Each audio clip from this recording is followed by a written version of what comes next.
শুধু বাবা আছে মা নাই সন্তান হবে না, শুধু মা আছে বাবা নাই সন্তান হবে না। বাবা মার একত্রিত হয়ে মিলন হয়, তখন সন্তান দুনিয়াতে আসার মুখ দেখে শুরু হয় সম্ভাবনা। এখন বাংলাদেশের লোকদের অভ্যাস হলো তারা দুইটা একসাথে করতে রাজি না। তারা নামাজও পড়ে, তারা আবার সুদেও টাকা লাগাইয়া বসে থাকে।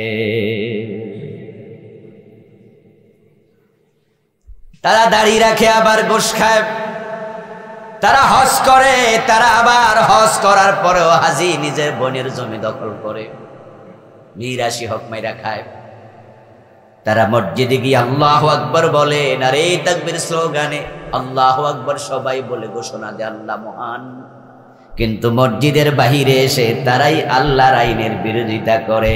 এমন নামাজিও আছে যারা মসজিদে আল্লাহর আইন মানে, অথচ সংসদে আল্লাহর আইন লাগবে এ কথা শুনলে চেহারা কালো করে ফেলে। শুধু কালোই করে না, আল্লাহর আইনের কথা শুনলে নামাজি মানুষ যে আল্লাহর আইনের কথা বলে তাকে রাজাকার বলে গালি দিতেও দ্বিধা করে না। একসাথে দুইটা চালাচ্ছে, অথচ কথা এমন ছিল না। কুনতুম খায়রা উম্মাহ, তোমরা হলা সৃষ্টির মাঝে সেরা। উখরিজাত লিন্নাস, তোমাদেরকে মানবতার জন্য, মানবতার কল্যাণে বানানো হয়েছে। তা'মুরুনা বিল মা'রুফি ওয়া তানহাউনা আনিল মুনকার, তোমাদের কর্মসূচি দুটা। একটা হলো তোমরা সৎ কাজ করবে এবং আদেশ করবে, অন্যায় করবে না, এবং অন্যায় যেখানে সেটা মেনেও নেবে না। আমাদের জীবনে আছে করণীয় এবং বর্জনীয়। তো আজকের মাহফিলের আমার প্রতিপাদ্য হবে, আলোচ্য বিষয় হলো বর্জনীয়। আমি যে আয়াতে কারিমা পড়েছি সেখানে বর্জনের কিছু বিষয় এসেছে। আপনি নামাজ পড়বেন, রোজা রাখবেন, হজ করবেন, যাকাত দেবেন, টুপি আছে, দাড়ি, পাঞ্জাবি, পাগড়ি সব আছে, কিন্তু আপনি হারামের সাথে সম্পৃক্ত। আপনার কোনো ইবাদত আল্লাহ পর্যন্ত পৌঁছবে না। এজন্য আসলে ইসলামটা নেগেটিভ দিয়ে শুরু হয়, বর্জন দিয়ে শুরু হয়। যদিও আমরা অর্জনটা প্রাধান্য দেই, কিন্তু ইসলাম এসেছে বর্জন দিয়ে। তাই যে কালেমা পড়ে আমরা মুমিন হই, সে কালেমাও কিন্তু লা শব্দ দিয়ে শুরু। লা ইলাহা অর্থ কি? কোনো ইলাহ নাই, নেগেটিভ দিয়ে ঈমান শুরু। ফামান ইয়াকফুরু বিত-তাগুতি ওয়া ইউমিন বিল্লাহি ফাকাদ ইসতামসাকা বিল উরওয়াতিল উসকা লা ইনফিসামা লাহা। ঈমান আনার নিয়মই হলো আগে কুফরি করো তাগুতের সাথে, আগে নেগেটিভ চিন্তা লালন করো। দুধ বড় দামি খাবার, পৃথিবীতে দুধের চেয়ে দামি কোনো খাবার নেই, এজন্য এটাকে আইডিয়াল ফুড বলা হয়। কিন্তু দুধ দহন করবেন আগে না পাত্র পরিষ্কার করবেন আগে? এই গ্রামের ভাইয়েরা, দুধ তো আপনারা দহন করেননি? গাই গরুর ওলান থেকে দুধ দোয়ানি শুরু করে দেন আগে না পাত্র পরিষ্কার আগে? কারণ যদি পাত্রই ময়লা থাকে দুধ নষ্ট হয়। এই জন্য আমরা আগে বালতি দেখি ময়লা আছে কিনা। যেখানে দুধ রাখা হবে সেটাকে আগে মাজো, ধো, পরিষ্কার করো। নচেৎ দুধের দোষ নাই, দুধ তো ভালো, কিন্তু তোমার ময়লা পাত্রের কারণে এই দুধ নষ্ট হয়ে যাবে। আপনি আল্লাহর উপর ঈমান আনবেন, ঠিক আছে, ঈমান তো আনতেই হবে, কিন্তু যে কলবের মাঝে ঈমান থাকে আগে কলব পরিষ্কার করতে হবে। কলবের মাঝে তাগুত, পাত্রের মাঝে ময়লা, তো দুধ রাখা লাভ কি? কলবের মাঝে তাগুত, তুমি কালেমা পড়ে লাভ কি?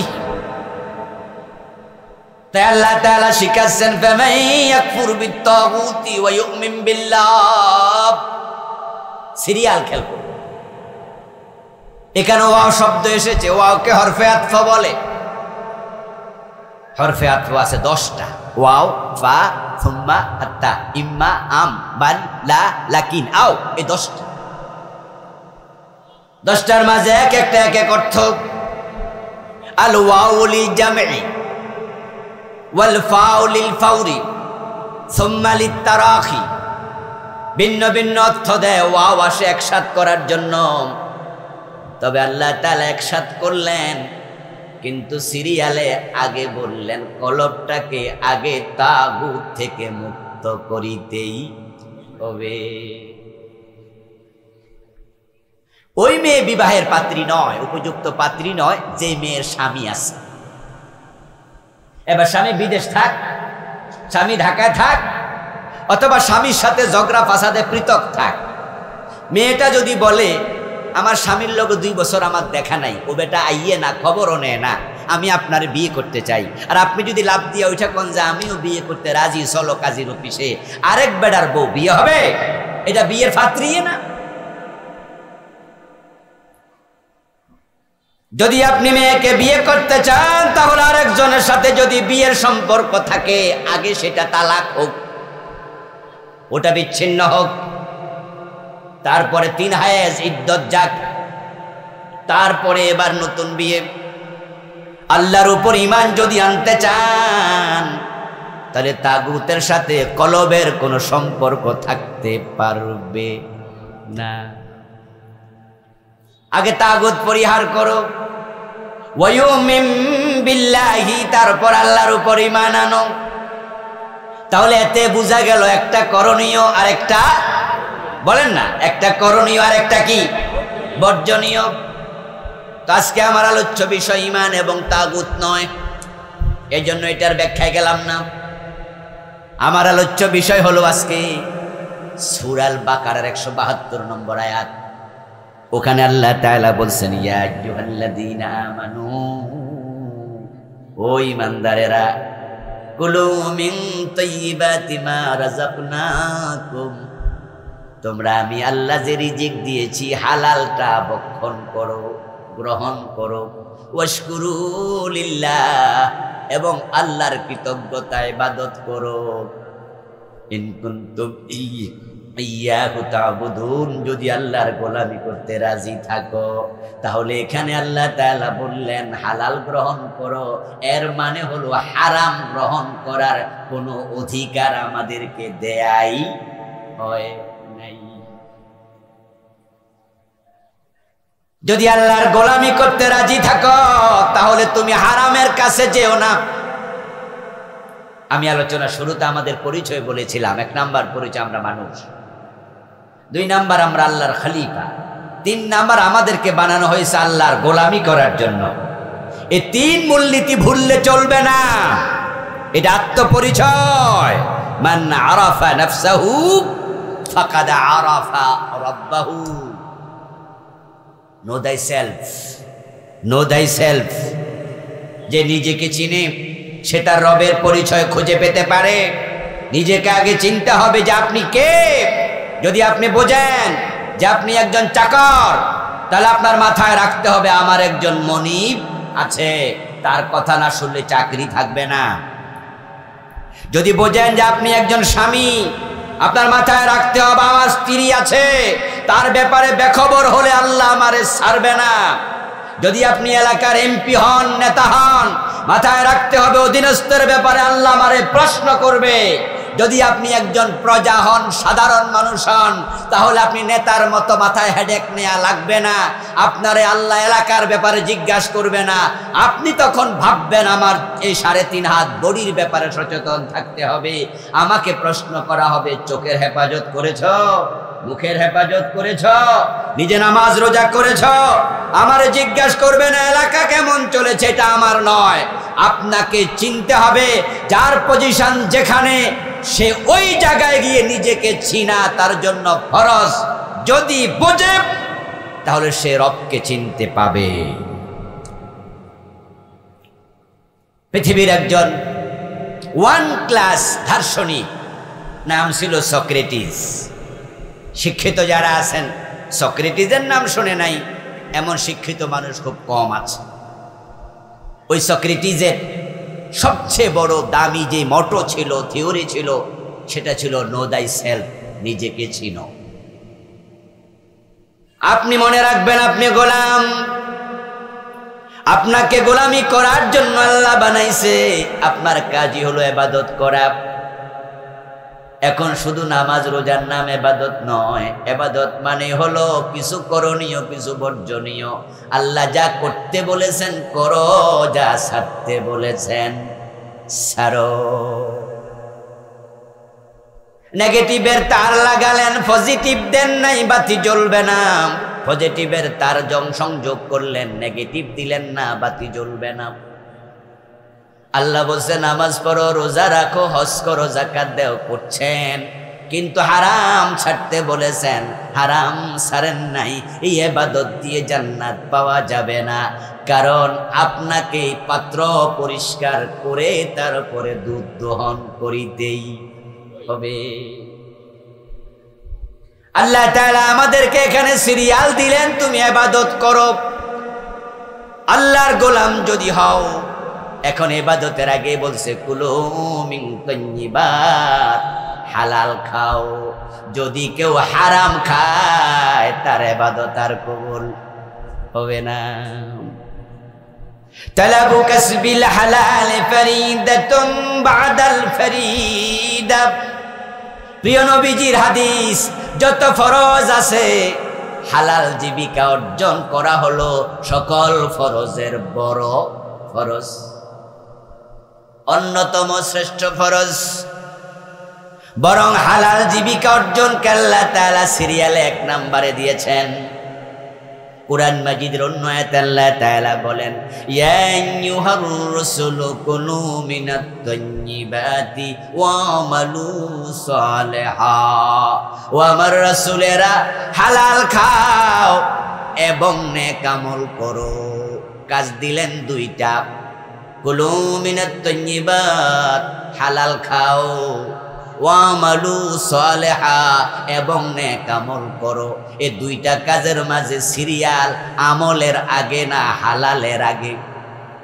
এতে বোঝা যায় আমল করার আগে হালালের গুরুত্ব দিতেই হবে। এই দেশের কত মানুষ আল্লাহ তাআলার সামনে গিয়ে আমলনামা দেখবে একবারে খালি, কোনো নামাজের একটা সওয়াবও নাই, নামাজের কোনো সওয়াবই নাই, অথচ সে তাহাজ্জুদ গুজার ছিল। আল্লাহ তাআলাকে বলবে, রব আমার নামাজের সওয়াব কোথায়? আল্লাহ তাআলা বলবেন, বান্দা তুমি নামাজ পড়েছো, তবে সুদের টাকা খেয়েছো। তোমার পেটের মাঝে সুদের টাকার খাবার ছিল, তোমার গায়ের জামার মাঝে সুদের টাকার অংশ ছিল। আমার রাসূল কি তোমাকে বলে নাই, মান ইশতারা সাওবান বিআশারাতি দারাহিম ফীহি দিরহামু হারাম লাম ইয়াকবালিল্লাহু লাহু সালাতাহু মা দামা আলাইহি। 1000 টাকা 100 টাকা দিয়ে কাপড় কিনেছে, 99 টাকা হালাল, 1 টাকা ওই কাপড় পরে যতই নামাজ পড়ো আল্লাহ 1 রাকাত কবুল করবে না। সুদের টাকা খাইয়া শরীর মোটা করছেন, তাজা করছেন, সুদের টাকা দিয়ে আজকে চাল কিনছেন, আজকে সুদের টাকা গোশের টাকা দিয়ে বাজার খরচ করে তরকারি খাইছে। এই বেটাই মাগরিবের নামাজ ও সারের নামাজ পড়তেছে। এমন নামাজি আপনাদের বিরোজলি এলাকায় আছে কিনা? যায় নামাজ তো সুদের টাকা, হারাম, গায়ের জামাটা হারাম। ও বান্দা, তোমার আমল নামায় নামাজ তুমি সওয়াব পাবে কেমনে? তুমি তো হারাম খাইতা। সহিহ মুসলিমে এসেছে, কালান নবী সাল্লাল্লাহু আলাইহি ওয়াসাল্লাম, ইন্নাল্লাহা তাইয়্যিব লা ইয়াকবালু ইল্লা তাইয়্যিবা। প্রিয় নবীজি বলেছেন, আল্লাহ নিজে পবিত্র, তিনি অপবিত্র কোনো কিছু কবুল করে না। তুমি হারামের সাথে থাকবা, তোমার কিছু তিনি নেবেন না। সুম্মা যাকারা রাজুলা ইউতিলুস সাফরা। তারপর প্রিয় নবীজি একজন ব্যক্তির উল্লেখ করলেন, ইউতিলুস সাফারা, যে লোকটা লম্বা পথ ভ্রমণ করে সফর করে মক্কায় গেছে।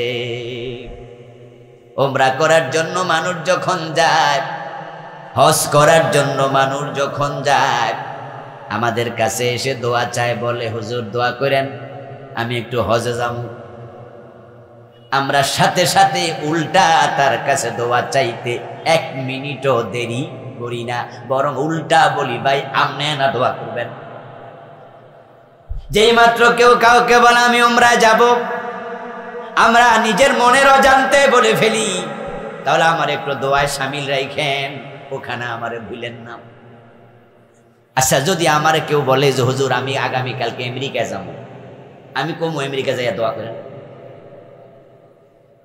এটা আমার মন দিয়ে আসবে না। আমি বলবো আচ্ছা আল্লাহ আপনার নিরাপদে নেই। কিন্তু রিক্সাওয়ালা, ঠেলাওয়ালা, দিন মজুর, কুলি, মূর্খ, শিক্ষিত, বেনামাজি টাইপের লোক, সেও যদি আমি উমরায় যাবো, আমি তখন মনে মনে বলি এমন জায়গায় যাবে যেখানে আল্লাহ দোয়া কবুল করে। তাই আমি ওই মূর্খের কাছে হুজুর হইয়া উল্টা দোয়া চামু, আমার লাই দোয়া করেন।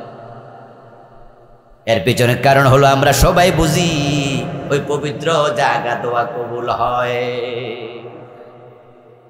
সহিহ মুসলিমের এই হাদিসে প্রিয় নবীজি বলছেন ইয়াতিলুস সাফারা, লোকটা লম্বা সফর করেছে, আগবারা ওয়া আশআসা, এবং তার মাথার চুলগুলো এলোমেলো, তার শরীরটা ধুলিমালি মাখা। হয়তো সৌদি আরব গিয়েছে, দুবাই থেকে গিয়েছে, কাতার থেকে, ইয়ামান থেকে, সিরিয়া থেকে, 300 মাইল 500 মাইল ঘোড়া দৌড়াইয়া গেছে, ওট চড়ে গেছে, পায়ে হেঁটে গেছে। রাসূলুল্লাহর জামানার উদাহরণ রাসূল দেন। তাই তার গায়ের মাঝে বালি ধুলাম, ওই ধুলা বালি লইয়াম সাদা কাপড় পরে আরাফার ময়দানে হাত তুলে 2 হাত আকাশের দিকে আল্লাহকে ডাকে, ইয়ামুদ্দু ইয়াদাইহি ইলাস সামা,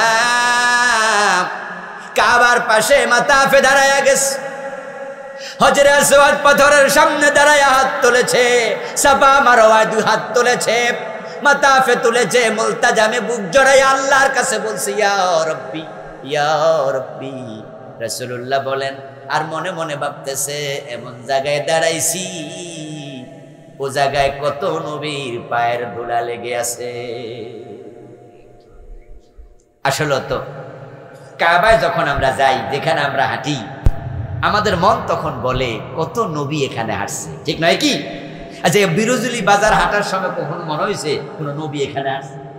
ওখানে গেলে আপনার মন বলবে ইব্রাহিম নবী এখানে ইসমাইলকে রাইখা গেছে, ইসমাইল এখানে ছোট্ট থেকে বড় হয়েছে, এই কাবার পাশে খেলাধুলা করছে, কত হাঁটছে, কত সাহাবীর পায়ের ধুলা এখানে লেগে আছে। পবিত্র কাবার দরজা এবং হজরে আসওয়াদ পাথর, এই দুইটার মাঝখানের জায়গাটার নাম হলো মুলতাজাম। ওখানে বুক লাগিয়ে দোয়া করলে আল্লাহ দোয়া ফিরায় না। এই জন্য যারা হজ এবং উমরায় যাবেন তারা দেখবেন যে ওখানে 24 ঘন্টা ভিড় লেগে থাকে। ওখানে রীতিমতো বুক লাগাতে যেতে যুদ্ধ করা লাগে, আপনি যেতে পারবেন না নরমালি, অনেকক্ষণ ধৈর্য ধরে ধাক্কায়া ধাক্কায়া ধাক্কায়া ধাক্কায়া, আর পিছন থেকে এমন ধাক্কা আসবে সব মোকাবেলা করে ওখানে যে বুক লাগায় সে আর নামতেই চায় না। অনেক টাইম না, আরবিতে আমরা বলি ভাই ভাই ভাই প্লিজ প্লিজ, ইংরেজি আরবি মিলাইয়া ইরহামনি ইরহামনি ইরহামনি, আল্লাহুম্মা তাকাব্বাল দোয়া, ফিটা হাত মুছে বলে আল্লাহ তোমার দোয়া আল্লাহ কবুল করুক। হে দোয়ার লগে আমিন আমিন কয়ে হেরে বুঝাই যায় বা কিছু সারে না কেন? সে জানে দোয়া এখানে কবুল হবে, রব এখানে ফিরাবে না। কত নবীর বুক লেগেছে এখানে, কত সাহাবীর বুক লেগেছে হিসাব নাই। আমি গুনাহগার, আজকে সেখানে বুক লাগাইতে পারলাম। রাসূলুল্লাহ বলে 2 হাত তুলে দোয়া করে আর ভাবে এখানে দোয়া আল্লাহ ফিরাবে না। অথচ শোনো, ওয়ামাতামুহু হারামুন ওয়ামাশরাবুহু হারামুন ওয়ামালবাসুহু হারামুন ওয়াগুযিয়া বিল হারামি ফান্না ইউস্তাজাবু লিযালিক। যেই লোকটা কাবার সামনে হাত তুলে আছে তার পেটে আছে হারাম। ওই সুদের টাকা, গোশের টাকা, ওজনে কম দেয়া, মালে বেজাল দেয়া, মানুষ ঠকানো টাকা দিয়া হে খাইছে, তার পেটে এখনো হারাম, তার রক্তে আছে হারাম, তার গোশতে ঢুকেছে হারাম।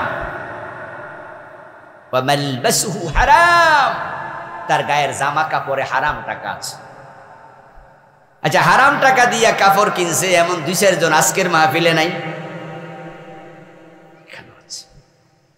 এই যে আজকে জোহরের নামাজ পড়ে আসছে, এই টাকার মাঝে হারাম আছে, এই যে আমার কেনার টাকা। বাড়িতে সাবমার্সিবল মেশিন বসাইছে না চাপা কল বসাইছে, বিদ্যুতের বিল দিছে টাকা, সেখানেও ওজনে কম দিছে, মালে বেজাল দিছে। 2 নাম্বার ব্যবসায়ী। এদেশে 2 নাম্বার ব্যবসায়ী আসেনি? 100 জনে কয়জন? বরং 1 নাম্বার ব্যবসায়ী খুঁজা পাইতে তুলা রাশির লোক লাগবে। 100 জনের মাঝে 99 জন বা তার চেয়ে বেশি 2 নাম্বারের আশ্রয় নেয়। কে নেয় না, কে নেয় না, খোঁজ নিয়ে দেখেন। এক জায়গায় পেছ লাগাই দিচ্ছে। মুত্তাকি সৎ ব্যবসায়ী খুঁজে পাওয়া দুষ্কর। এই বিরজুলি বাজারে আপেল কিনে, আঙ্গুর কিনে বাড়ি নেবেন, আপেল 15 দিন রাখা দেবেন, দেখবেন 15 দিনও পচে না।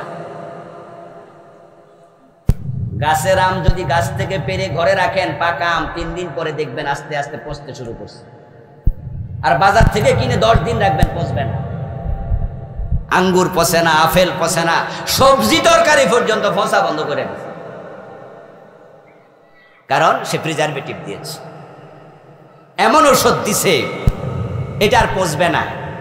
এখন এই খাবার খেয়ে মানুষের কিডনি নষ্ট হোক, এত ওর কিচ্ছু আসে যায় না, কারণ পচলে তো লস। যেন লস না হয়, সে নিজে জিতবে আর একটা মানুষ মরে যাক, কিচ্ছু আসে না।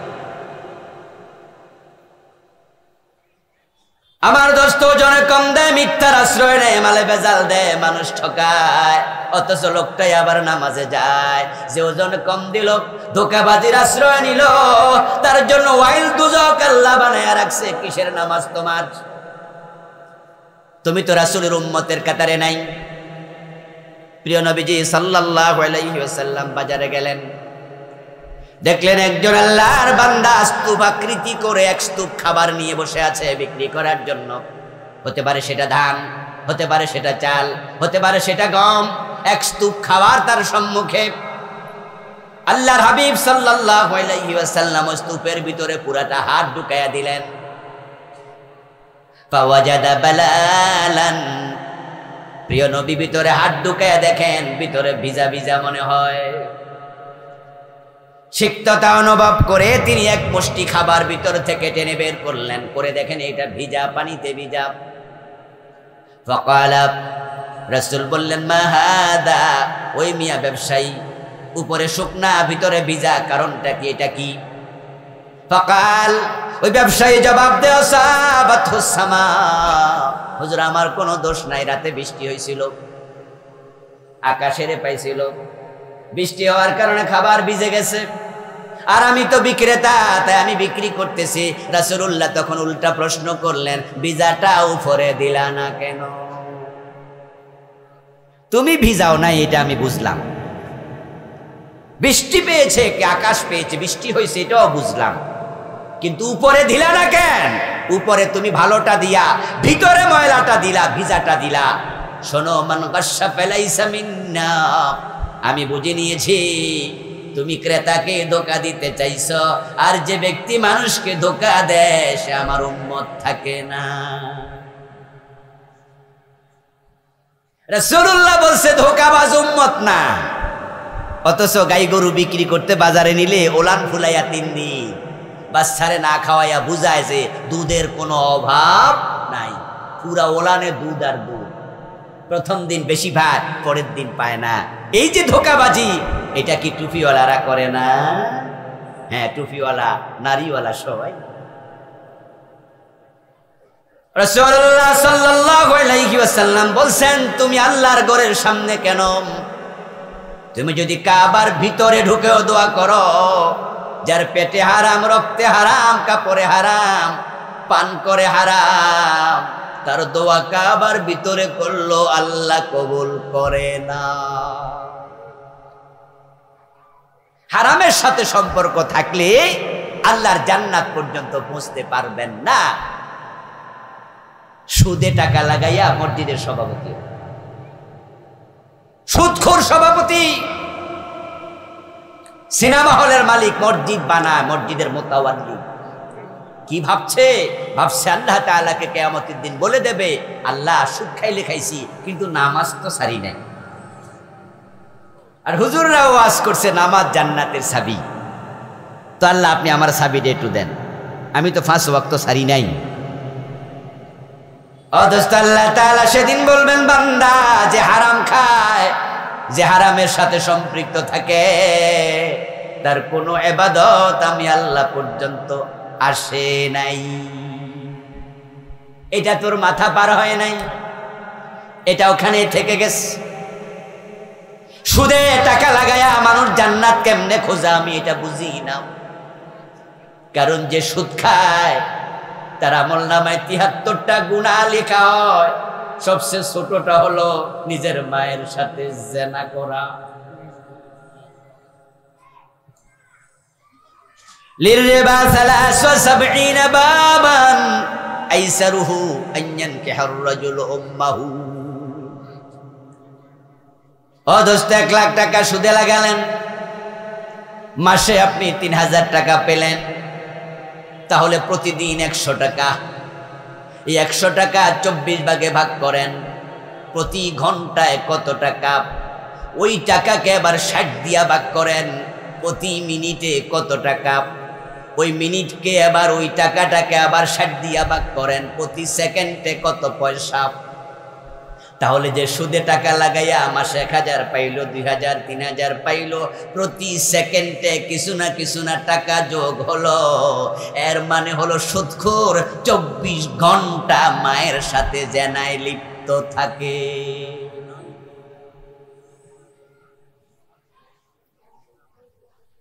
সবচেয়ে ছোট গুনাহ মায়ের সাথে জেনা। বড়টা কি? বড়টা আল্লাহ তাআলা কুরআন মাজিদে বলেছেন, ইয়া আইয়ুহাল্লাযীনা আমানু ওয়াযারু মা বাকিয়া মিনার রিবা ইন কুনতুম মুমিনিন ফাইন লাম তাফআলু ফাযানু বিহারবিন মিনাল্লাহি ওয়া রাসূলিহি। ও ঈমানদার, যদি মুমিন হও সুদের সাথে সম্পর্ক রেখো না। যদি সুদ ছাড়তে না পারো, ওয়াইন লাম তাফআলু, যদি সুদ ছাড়তে না পারো, ফাযানু বিহারবিন মিনাল্লাহি ওয়া রাসূলিহি, তাহলে আল্লাহ এবং রাসূলের বিরুদ্ধে যুদ্ধ ঘোষণা করো। রাসূলুল্লাহর বিরুদ্ধে যুদ্ধ করেছে, ওনার যুগে এমন কিছু মানুষ ছিল কিনা? একটু দয়া করে জবাব দেন না।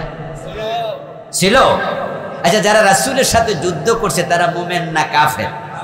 বলেন বলেন, মুমিন না কাফের? তাহলে আপনি সুদ খাচ্ছেন, আল্লাহ আপনারে কোন জায়গায় নিয়ে ফেলাইবে? এই আয়াত আপনাকে কোথায় নেই? যদি সুদ ছাড়তে না পারো, আল্লাহ রাসূলের বিরুদ্ধে যুদ্ধের জন্য তলোয়ার হাতে নাও, মানে তুমি যুদ্ধ করছো। قال رسول الله صلى الله عليه وسلم من أكل درهم ربا وهو يعلم أنه أشد من 36 زنا। প্রিয় নবীজি বলেছেন যে সুদ খায় 1 টাকা, জেনে বুঝে 1 টাকা সুদ খেলে তার আমলনামায় 36 বার জিনার গুনাহ লিখে দেয়া হয়। 1 টাকা সুদ খেলে 36 বার জিনা হয়। 100 টাকা সুদ খেলে 3600 বার জিনার গুনাহ হয়। 1000 টাকা সুদ খেলে 36000 বার জিনার গুনাহ হয়। কিসের জান্নাত খোঁজেন? মনে মনে ভাবছেন নামাজ পড়ছি, জান্নাত ঠেকায় কে? কি ভাবছেন রোজা রাখছেন, জান্নাত ঠেকায় কে? আমি উদাহরণ দিয়ে বুঝাইছি শুরুতে, বাল্বের মাঝে পজিটিভের তার আছে, নেগেটিভ দেন নাই, এই বাল্ব কিয়ামত পর্যন্ত জ্বলবে না। 2 তার সংযোগ করতে হবে। এই জন্য প্রিয় নবীজি বলেছেন, আখলিস দীনাক ইয়াকফিকাল আমালুল কলিল। বুঝা শুনে আমল করিও, দিনকে খাঁটি করো। 2 নাম্বার হইও না, যদি দিন বুঝে শুনে মানো, তোমার কম আমল নাজাতের জন্য যথেষ্ট হয়ে যাবে।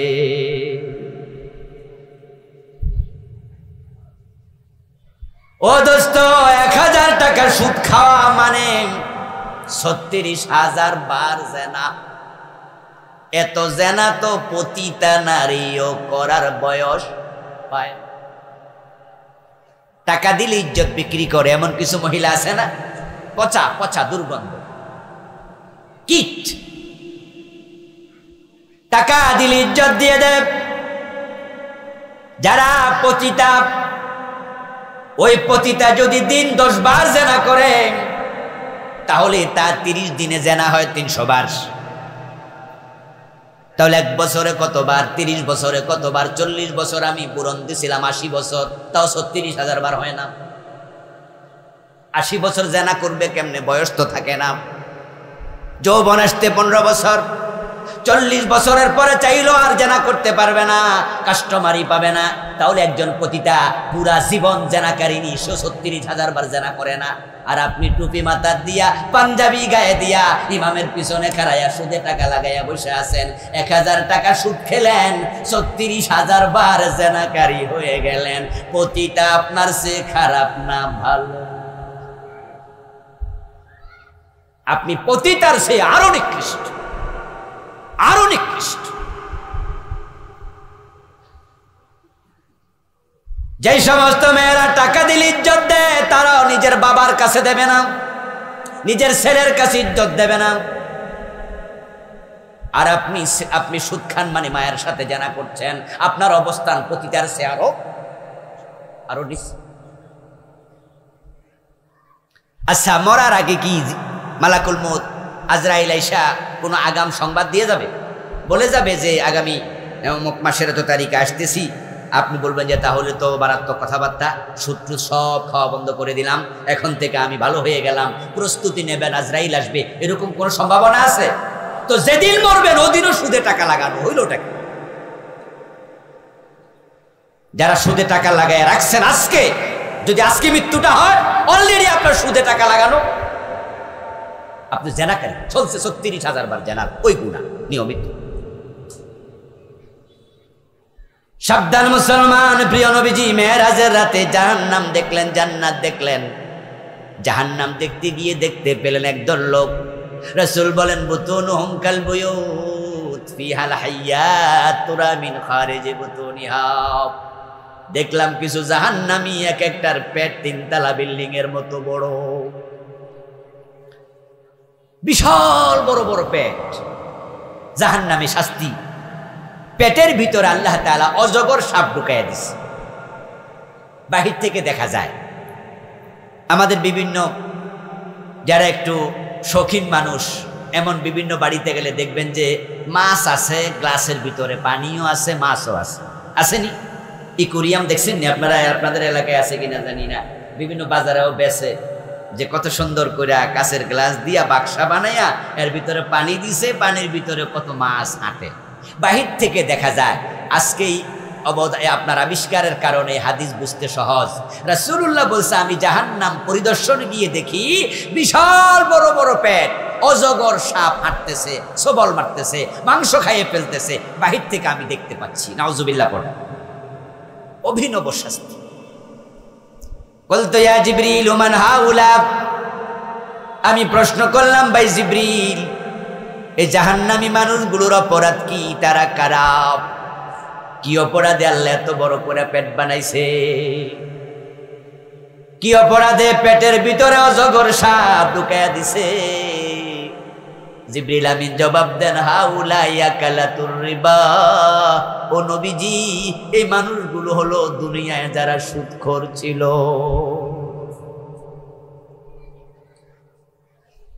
তাহলে আপনারা যারা আছেন 2-4 জন এখানে সুদ খাইতেছেন, তাহলে আপনি এখন কই আছেন? মূলত এখানে নাই, ওখানে আছেন। আল্লাহ দেখাইছে অগ্রিম। আমার দোস্ত, আবার যারা সুদ খায় না তারা মনে মনে কয় আল্লাহ আমারে বাঁচাইছে। কিন্তু আপনি তো ব্যবসায়ী, আপনি ওজনে কম দিচ্ছেন। ওয়াইলুল লিল মুতাফফিফিন। আল্লাহ বলে, যারা ওজনে কম দেয় তাদের জন্য আরেক দোজখ আছে, যেটার নাম হইল ওয়াইল। ওজনে কম দাতা, তার জন্য ওয়াইল দোজখ বানাইছি।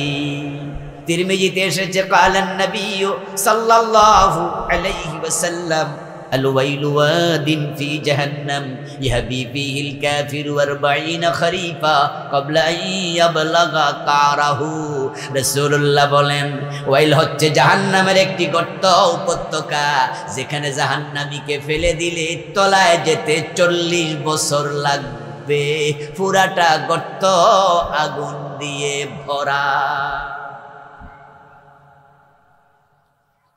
এখন যারা ব্যবসা করে না ওজনে কম দেয় না তারা বলে যাক বাঁচলাম অথচ আপনার বাবা মরে গেছে মা মরে গেছে 5 বছর 7 বছর বোন বলে আমার জমিটা দেও বাবার হক কিন্তু ভাই জমি দেয় না জোর করে বোনের জমি দখল করে হক জবর দখল করে মিরাস কেটে রাখে এমন ভাই আছে না নাই অথচ উনি মসজিদ কমিটির মেম্বার রমাদানে হুজুরে 10 দিন খাওয়ায় ও দোস্ত তোমার জান্নাত কই প্রিয় নবীজি বলছেন মান কাতা মিরাস ওয়ারিসিহি কাতা আল্লাহু মিরাসাহু মিনাল জান্নাহ যে ওয়ারিসের মিরাস কেটে রাখে আল্লাহ তার জান্নাত কেটে নিয়ে যায় আপনি বলবেন যে না হুজুর আমি মিরাস কাটি নাই কিন্তু আপনি অন্যের জমি দখল করছেন কিনা এই বাজারে ওয়াল তোলার সময় আরেকজনের 1 বিঘা দখল ফজরের নামাজ পড়ে জমিনে গেছে জমিনের আইল কাটবে জমিনে ঘাস হইছে ঘাসটাস কেটে জমিন প্রস্তুত করতেছে ধান লাগাবে মাথায় এখনো টুপিটা আছে কিন্তু কোদাল দিয়া কোপ দেওয়ার সময় অন্যের আইলো কাটালায় জমিন ছিল সোজা এখন আইল হয়ে গেছে বাঁকা মোটামুটি আধা বাড়াইলেছে নাঙ্গল দিয়া গুতা মাইরা জমিনের আইল বড় করে ক্ষেত বড় করে চান্স পাইলে জাল দলিল করে এমন আল্লাহর বান্দাও আছে ক্ষমতা ছিল ক্ষমতার অপব্যবহার করে অন্যের জমিন অন্যের দোকান দখল করে ফেলেছে قال رسول الله صلى الله عليه وسلم من أخذ شبرا من الأرض ظلما سيطوقه يوم القيامة من 7 أرضين প্রিয় নবীজি বলেন অন্যায় করে 1 বিঘা জমি যে দখল করলো আল্লাহ 7 গুণ বড় করে কিয়ামতের দিন তার গলার মাঝে ঝুলাইয়া দেবে বলবে এই মাটি টেনে টেনে হাসরের ময়দানে যা জমিন দখল করেছেন 1 বিঘা আল্লাহ বানাবে 7 বিঘা এখন 7 বিঘা শুধু পাশে না দিকেও নিচের দিকে এত বড় জমিন আপনি কাঁধে নিয়ে হাঁটবেন কেমনে এজন্য যারাই অন্যের জমি দখল করেন আমি তাদেরকে একটা পরামর্শ দেই সেটা হলো তারা নিয়মিত 2 কেজি 2.5 কেজি দুধ রোজ করে খাবেন কারণ গতরে যদি গা গত্রে বল না হলে এত জমি টানবেন কেমনে পাহাড় পরিমাণ হবে পাহাড় পার হয়ে যাবে আচ্ছা যারা অন্যের জমি দখল করলেন পরের হক নষ্ট করলেন এই জমি নিয়ে কবরে যাওয়া যাবে সাথে থাকবে শুধু 3 খান সাদা কাপড় আর কাছে কিচ্ছু নেই হাতের ঘড়ি পকেটের মানি ব্যাগ হাতের মোবাইল হাতের আংটি গায়ের জামা কাপড় পর্যন্ত খুলে রেখে দেবে উলঙ্গ বানাইয়া কবরে পাঠাইয়া দেবে এমন জায়গায় শোয়াইয়া দেবে যেখানে বিছনা চাদর দেওয়ার সিস্টেমও নাই শুধু সঙ্গী কাপড়ের কাপড় 3 কাপড় বিঘা বিঘা জমি থেকে যাবে মাঠে কার জন্য জমি দখল করলা কে খাইলো আর মাইরি খাবে কে এমনও তো হতে পারে সে কাপড়ের কাপড় বাজারে প্রস্তুত হয়ে দোকানে এসে গেছে আশ্চর্য কাপড় কাফনের কাপড় যে বানায় সে বিক্রি করে যে কিনে সে পরিধান করে না যে পরিধান করে এই কাপড়ের ব্যাপারে সে কিছু জানেও না হতে পারে আপনার আমার কাফনের কাপড় বাজারে আর আমি সুদ খাচ্ছি আমি ঘুষ খাচ্ছি পাই লাটকাইয়া 1 সেকেন্ডের নেই ভরসা মরণ গাড়ের পরে বিপুল সম্পদ করছো জড়ো বুক বিলাসের তরে। বুলবুল পাখির নেই এসেছে নুহেতাব, বেঁধেছিল বাসা বড়ই মমতায়। সময় হলে শেষ সেরে পরিবেশ, যেতে হবে সে তাই নিয়তি যেথায়। হয়তো গাছতলায় না হয় বাসতলায়, কখন ডাক পরে কেউ জানি না। তাই ওয়াজ শুনলে চলবে না, আমলের প্রস্তুতি নিয়ে বাড়ি যেতেই হবে। নামাজ পড়ছেন, রোজা রাখছেন, নিজের মেয়েটা কলেজে যায়, বোরকা সিলাইয়া দেন না। আমি বলছি বর্জনীয় গুলো শিখবেন, হারাম পরিত্যাগ করো। যেই মেয়ে বেপরদায় চলে তার বাবা হয় দায়ুস। নিজের বউ বেপরদা অফিস করে আদালতে যায়, হাসপাতালে যায়, বাবার বাড়ি যায়, স্বামী বোরকা সিলাইয়া দেয় না। স্বামী নিজে নামাজি, জুমার দিন গিয়েছে, মসজিদে নামাজ পড়েছে, হুজুরের ওয়াজ শুনেছে, আর মসজিদ থেকে বের হয়ে মোবাইল হাতে নিয়ে বলতেছে, রূপালী বেগম জান্নাতের মা। অপর প্রান্ত থেকে বউ কয়, জি। মনে আসেনি আজকে যে বিয়ের দাওয়াত, কমিউনিটি সেন্টারে যাম। বউ কয়, হ্যাঁ আমি সেজে গুজে রেডি। এই নামাজি স্বামী বাড়ি যায়, লিপস্টিক, আইলিনার, মাস্কারা দেয়া, সাজা গোজা সুন্দর একটা বউ। এটারে মোটরসাইকেলের পিছনে তুইলা তারপরে নামাজি মোটরসাইকেল চালায়। আর কত মানুষ রাস্তার দুই পাশ থেকে তাকায়। যেই স্বামী বউ পর্দা করায় না, সে স্বামীর নাম দায়ুস। আর রাসূল বলেন, দায়ুস লা ইয়াদখুলুল জান্নাহ, যারা দায়ুস হয় তারা জান্নাতে প্রবেশ করবে না। তো তোমার জুমার নামাজ কোন কাজে লাগলো? এই জন্য ইসলাম অর্ধেক চলে না। আমার ওয়াজ আপনার কাছে একটু শক্ত মনে হচ্ছে, তাহলে এতদিন যে নামাজ রোজা সব করলাম এগুলো বাদ নাকি? আমি বলবো, হ্যাঁ দোস্ত, তুমি হারাম খাইলে তোমার গুলা বাদ। কথা আমার নয়, কথা আল্লাহ এবং তার রাসূলের। আল্লাহ হারাম ওয়ালার জিনিস নেয় না। অর্ধেক চলবে না, অর্ধেক চলে না। এই জন্য আল্লাহর বক্তব্য, ইয়া আইয়ুহাল্লাযীনা আমানু দুখুলু ফিস সিলমি কাফা। ইসলামে যেহেতু এসেছো পুরা আসো, পুরা আসো, পুরা আসো, অর্ধেক নয়। বাংলাদেশে যে টাকার নোটগুলো চলমান আছে, সবচেয়ে বড় টাকাটা কত টাকা? কত টাকা? 1000 টাকা। 1000 টাকা বড় নোট।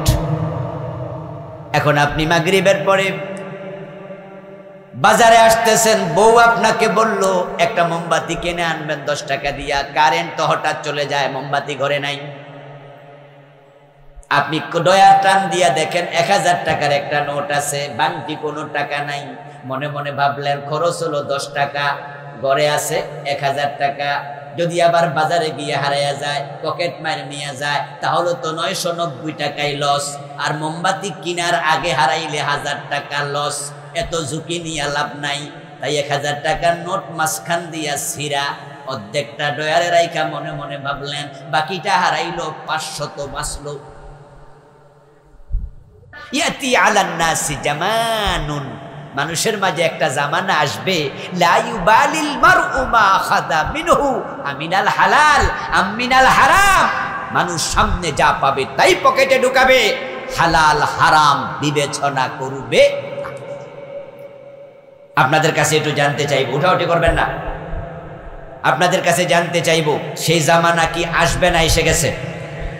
আসবে না এসে গেছে? হারামের সাথে সম্পৃক্ত লোকের সংখ্যা সমাজে কম না বেশি? আজকের এই মাহফিলে এমন লোক আছে কিনা? সিদ্ধান্ত আপনি নেবেন। আজকে আপনি সিদ্ধান্ত নেবেন। মনে মনে বলবেন যে হুজুর এত কঠিন সিদ্ধান্ত কিভাবে নিতে পারি? আপনাকে আমি পরামর্শ দিচ্ছি, আল কানাআহ, আল কানাআহ, আল কানাআহ। যদি আপনি হারাম থেকে বাঁচতে চান, আমার একটা পরামর্শ নিয়ে বাড়ি যান, সেটা হচ্ছে স্বল্পে তুষ্ট থাকেন। এই সিদ্ধান্তটা নেন। হালাল ভাবে আছে, কম কম দিয়ে খুশি। ও মিয়া শোনেন প্রিয় ভাই, বেশি সম্পদওয়ালার নাম ধনী নয়। ধনী হলো সে ব্যক্তি যার অভাব কম। আমাদের দেশে আরো চাই, আরো চাই, আরো চাই, এমন লোকের সংখ্যাই বেশি। তাই যে যত বড় লোক তার ব্যাংকে ঋণ থাকে তত বেশি। এসালম গ্রুপ নাম শুনছেন নি? বাংলাদেশে যত ব্যাংক আছে অর্ধেকটি রেহে ভিক্ষুক বানায় ছেড়ে দিছে। আমি যখন ছোট ক্লাস 6 থেকে আমি এমন একটি মাদ্রাসায় পড়তাম কুমিল্লা চৌদ্দগ্রামে, যে মাদ্রাসা ছিল ঢাকা চট্টগ্রাম রোডের একবারে সাথে, মেইন রোড থেকে মাত্র 50 গজ দূরে।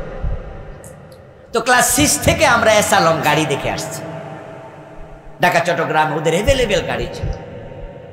আমি ক্লাস 6-এ পড়ি, সম্ভবত 89 বা 90।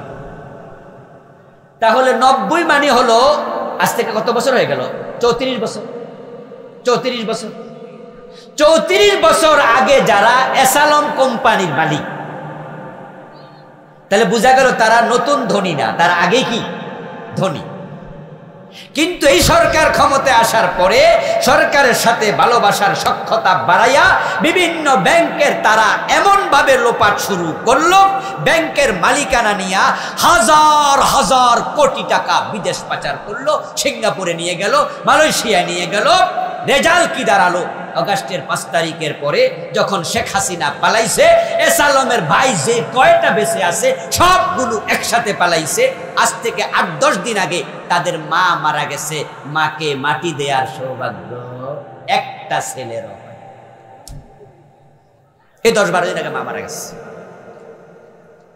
অথচ তাদের যে পরিমাণ টাকা ছিল, তারা এই হারামিগিরি না করলো কোনোই অসুবিধা ছিল না।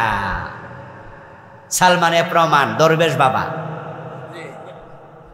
ওদের লোনের পরিমাণ কত খবর নিয়ে দেখেন, হাজার হাজার কোটি টাকা লোন। কত? 34,000 কোটি টাকা। 36,000 কোটি টাকা ঋণ। আলহামদুলিল্লাহ আমরা এখানে অনেকে আছি 1 পয়সা ঋণ নাই, আছি না আমরা? রিক্সাওয়ালা পাবেন এমন, তার এখানে ঋণ। হারাম খায় না, অন্যের জমি দখল করে না। পত্রিকায় দেখলাম সিএনজিওয়ালার সিএনজিতে ব্রিফকেস রেখে নেমে গেছে এক ভদ্রলোক। পরে এবার সিএনজিওয়ালা পিছনে তাকাইয়া দেখে, কিরে যাত্রী তো নেমে গেল, ব্রিফকেস কেন? এটা হাতে লইয়া ধাক্কা মাক্কা দিয়া কষ্ট কইরা খুললা দেখে ব্রিফকেস ভর্তি 1000 টাকার নোটে ভরা, কয়েক লাখ। ডাইরেক্ট থানায় চলে গেল। ওসির রুমে বলল, স্যার এটা আমার না, এই হলো ঘটনা, যদি আপনি মালিক পান আপনি দিয়ে দিয়েন। ওসি সিএনজিওয়ালার নাম্বার রেখে দিল, ক্লু খুঁজে বের করলো, মালিক ডেকে এনে সিএনজিওয়ালারেও নিল, সামনাসামনি মালিকের কাছে হস্তান্তর করে পত্রিকায় ছবি দিল। আমি ওই খবর পড়ে মনে বড় আনন্দ পেলাম। গরিব মানুষ কিন্তু পরের হক খায় না। সে চাইলে বিপকিসলে পলায় যেতে পারতো, কেউ জানতো না। ও দোস্ত, এগুলো হলো মানুষ। এই জন্য আপনি দেখবেন রিক্সাওয়ালা রাতের বেলা, কিছু কিছু রিক্সাওয়ালা দেখবেন যে খালি রিক্সা দৌড় মারছে, খুব জোরে চালাচ্ছে, আর আপনি বললে এই খালি নেও, মাথাটা ঘুরে কয় না। এর মানে কি জানেন? আজকে কামাই বেশি হয়েছে, আর লাগবে।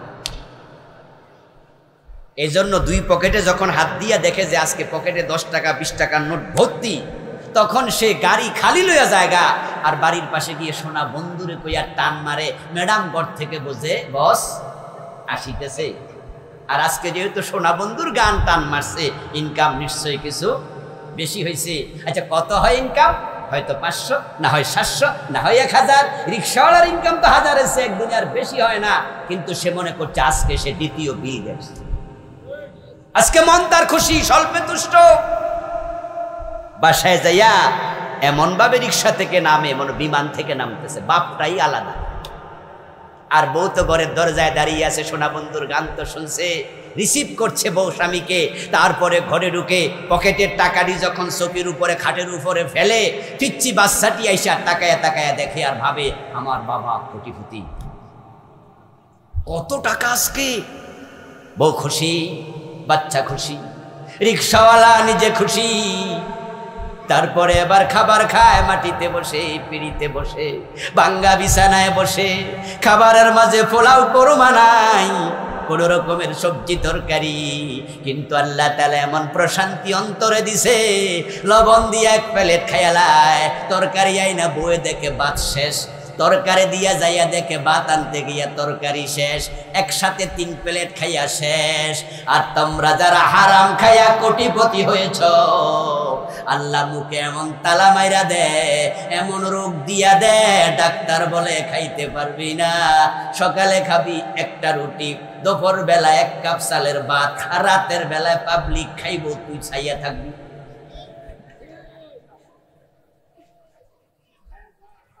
হারামে আরাম নাই, হারামে আরাম নাই। স্বল্পে তুষ্ট হন, কম টাকা আছে, পাজারো জিপের দিকে তাকায় আফসোস করবেন না, সাইকেলে চেড়ে খুশি থাকবেন, মানুষের প্রাসাদ দেখে আফসোস করবেন না, টিনের ঘরে থেকে খুশি থাকবেন, অল্প খাবেন, হারাম খাবেন না। দেখবেন আল্লাহ দুনিয়া আখেরাত দুইটাতে আরাম দেবে, দুনিয়াতে দেবে প্রশান্তি, আখেরাতে দেবে আল্লাহর জান্নাত। আর মানুষের হক নষ্ট করবেন, হারামের সাথে সম্পৃক্ত থাকবেন, এমন পেছে ফালাইব, ছেলে একটা হয়ে যাবে মদখোর, আরেকটা হয়ে যাবে গাঁজাখোর, মাইয়া হয়ে যাবে নর্তকী, ছেলে আরেকটা মাস্তান, আরেকটার ক্যান্সার, এক একটা দেবে। নিজের বউ ঘরে থাকবে না। এই যে ঢাকা শহরে বড় বড় বিল্ডিং গুলো দেখেন, বড় বড় ব্যবসায়ী লোকদের নাম শোনেন, আপনারা ভাবছেন খুব আরামে আছে, অধিকাংশ অধিকাংশ অধিকাংশ ট্যাবলেট না খাইলে ঘুমে ধরে না। এত অশান্তি আল্লাহ ঢাইলা দিচ্ছে। ঐশী নামে একটা মেয়ে তার বাবাকে হত্যা করেছে, মনে আছে? মাকে সহ। ঐশী যেদিন মারল তার মা বাবাকে, পরের দিন ইনকালাব পত্রিকা অফিসে বসে পড়তেছিলাম, হেডলাইন, চমকে উঠলাম, বাবা সন্তানের হাতে খুন হয়েছে, এরকম খবর আগেও বিভিন্ন নিউজে দেখেছি, পড়েছি নিউজ পেপারে, কিন্তু মেয়ের হাতে খুন, মাইয়া মানুষ, এটা কোনোদিন দেখিনি। পরে দেখলাম সে মাত্র ও লেভেলে পড়ে, মানে এসএসসি। আরো চমকে উঠলাম, এত ছোট মেয়ে। পরের দিনের পত্রিকায় দেখলাম কারণ হচ্ছে সে মাদকাসক্ত ছিল, মা বাবা তাকে বাধা দিয়েছে, তাই মেয়েটা তার মা বাবাকে হত্যা করেছে। আশ্চর্য হলাম, আরো একটুকু মেয়ে মদ খায়। পরের দিনের পত্রিকায় আসলো তার বাবা নাকি তাকে মাসিক হাত খরচ দিত মাত্র 50,000 টাকা। তখন বুঝতে আর বাকি নাই এই ঘটনা কেন ঘটেছে।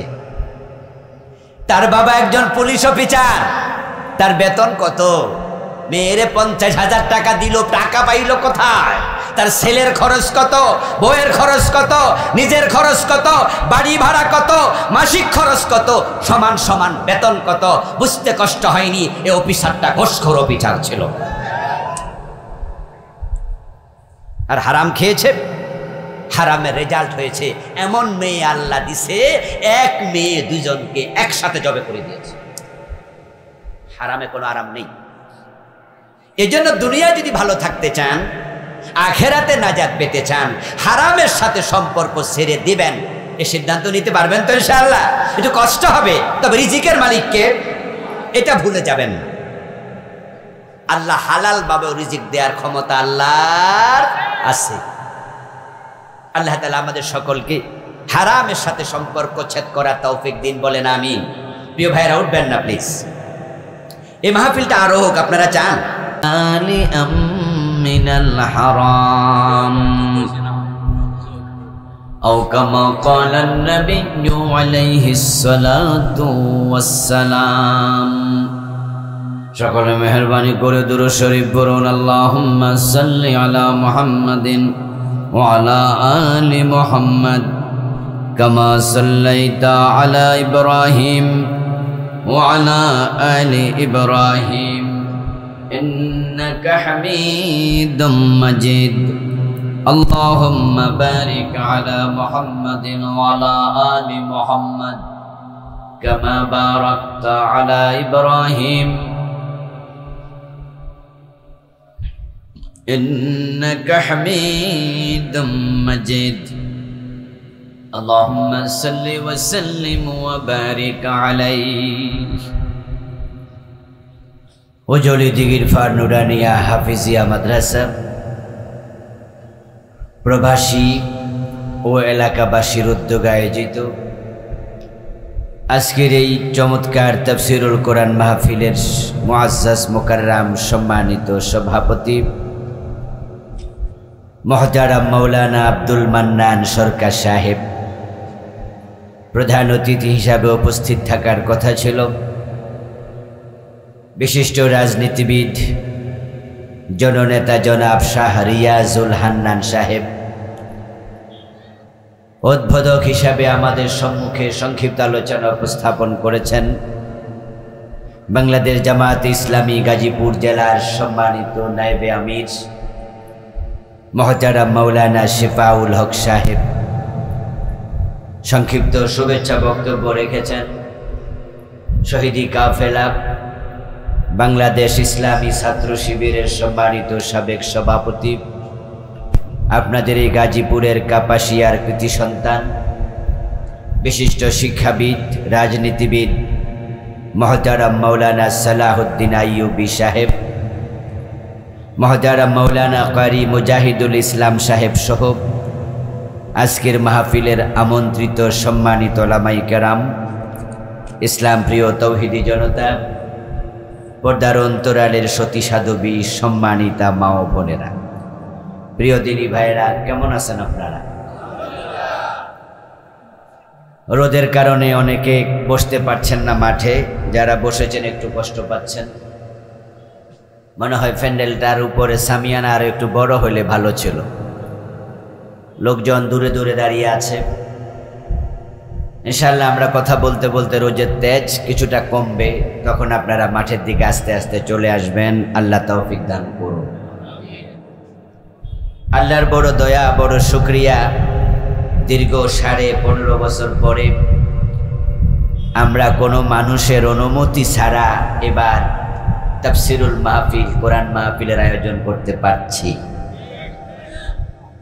এর আগে 15টা বছর, 15.5 বছর আমরা জাতা কলে ছিলাম।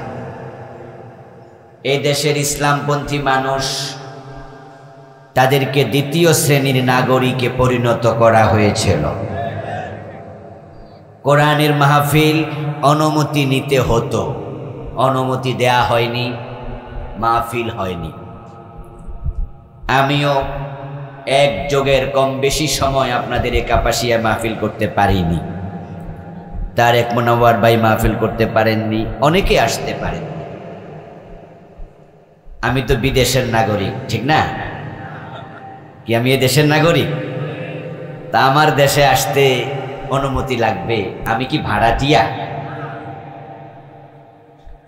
তারা দেশের মালিক হয়ে গিয়েছিল, আমাদেরকে তারা ভাড়াটিয়ার মতো আচরণ করেছিল।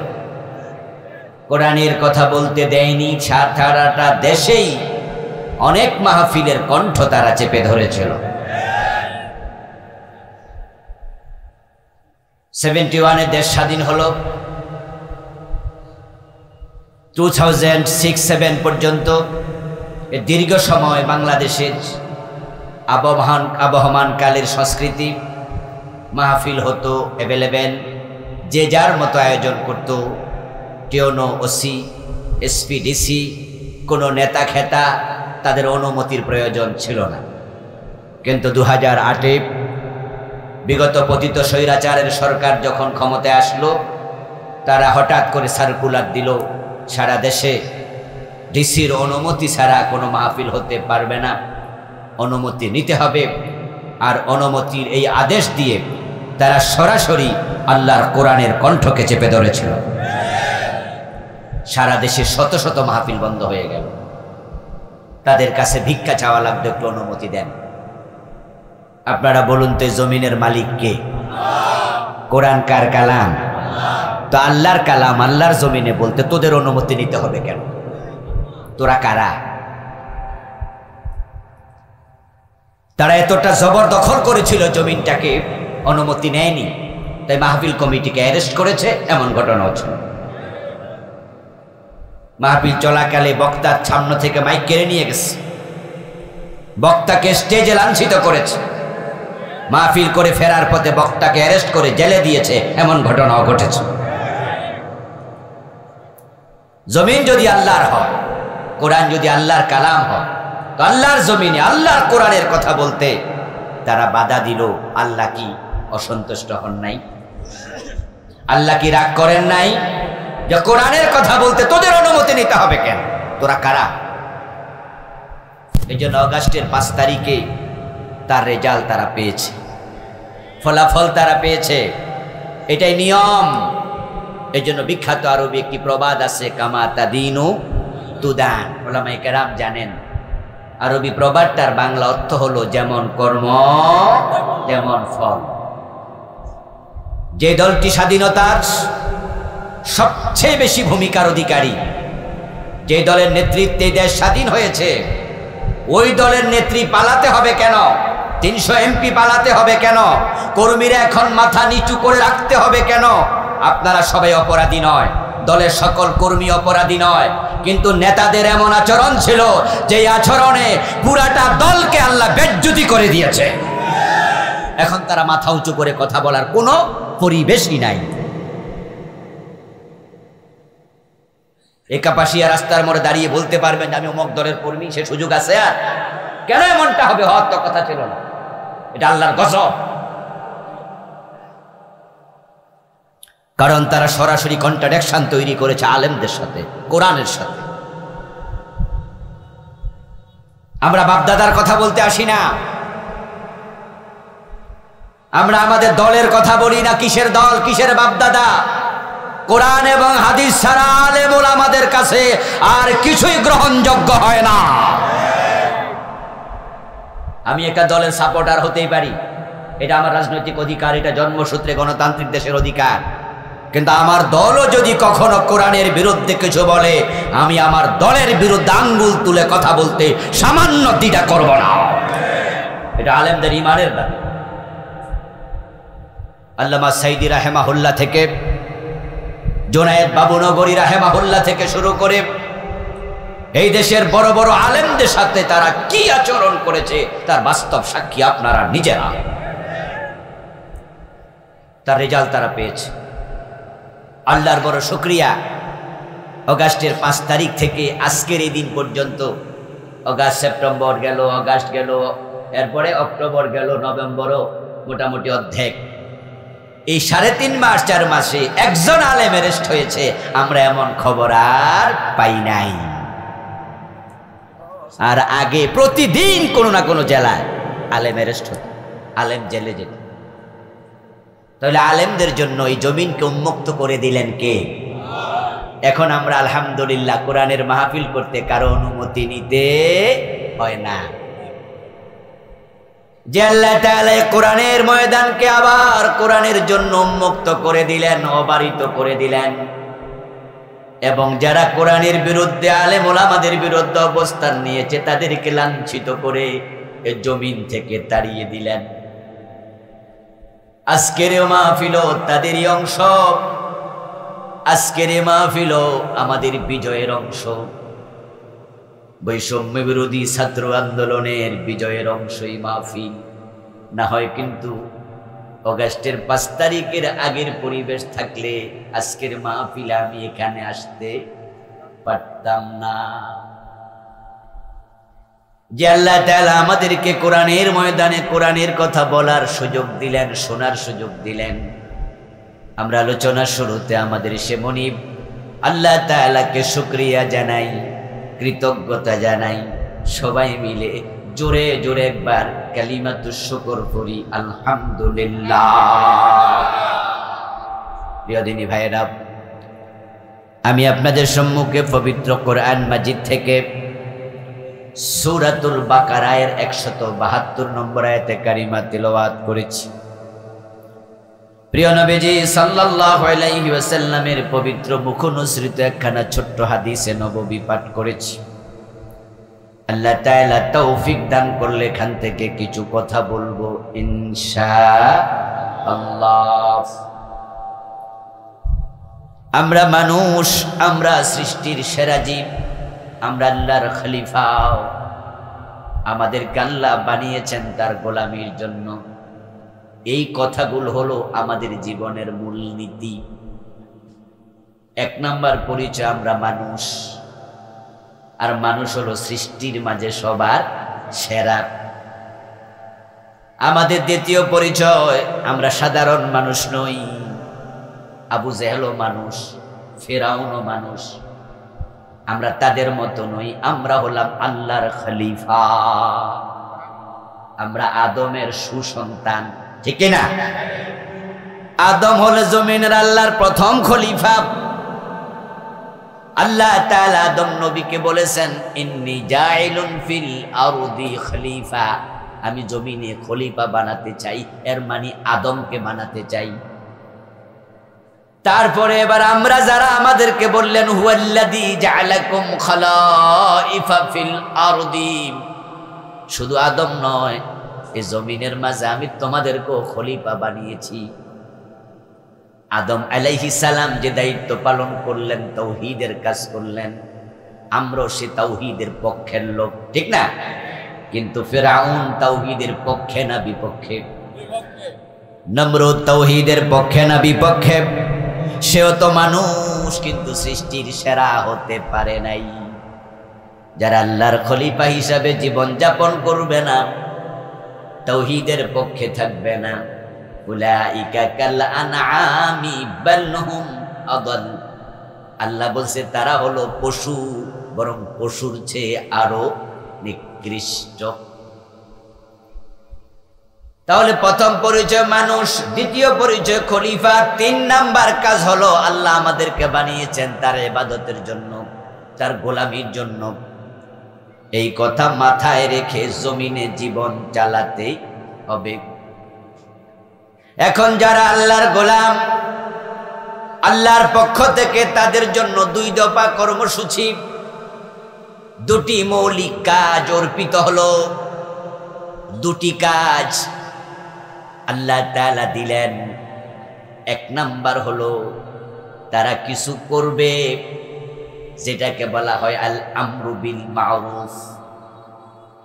দ্বিতীয় হলো তারা কিছু বর্জন করবে যেটাকে বলে আন-নাহয়ু আনিল মুনকার। মানুষের জন্য কর্মসূচি দিলেন আকাশের মালিক 2টি, একটা হলো করণীয় আর একটা হলো বর্জনীয়। এই 2টির সমন্বয় হলো ইসলাম। ইসলাম এমন একটি ধর্ম যেখানে করণীয় আছে, বর্জনীয় আছে।